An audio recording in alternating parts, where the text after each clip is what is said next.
আমি আজকে তৈরি করছি কেক। তো আমি সবার প্রথমে এখানেতে একটু গরম দুধেতে দিয়ে দেবো ময়দা দেওয়ার পরে এটিকে ভালো করে ফাটিয়ে নেওয়ার পরে আমি এখানে দিয়ে দিচ্ছি চিনি গুঁড়ো দেওয়ার পরে আমি এটিকে ভালো করে গুলিয়ে নিচ্ছি।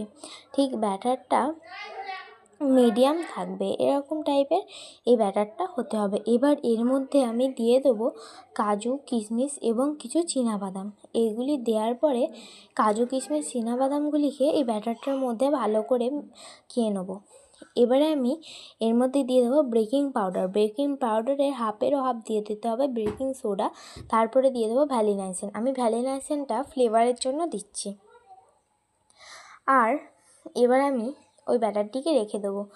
এবারে আমি একটি পাত্রে কিছুটা তেল এবং ময়দা মাখিয়ে নেবো। ময়দা মাখিয়ে নেওয়ার পরে আমি সেই ব্যাটারটা এই পাত্রেতে ঢেলে নিয়ে সেই একটি কড়াতে ফুটন্ত জল রেখেছিলাম। এবারে আমি ওই ফুটন্ত জলেতে এই কেকটা দিয়ে দেওয়ার পরে কিছুক্ষণের জন্য চাপা দিয়ে রেখে দেবো, প্রায় 1-1.5 ঘন্টা। তখন হয়ে যাবে, তখন আপনার একটা কাঠি দিয়ে চেক করে দেখবেন।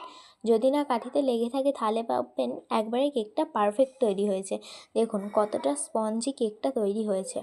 এবার আমি আস্তে আস্তে ছাড়িয়ে নেব। ছাড়িয়ে নেওয়ার পরে কেকটা কাটতে দেখুন কতটা সুবিধা হচ্ছে। কেকটা খুব সুন্দর বেক হয়েছে। আর এরকম করে যদি ঘরেতে কেক বানানো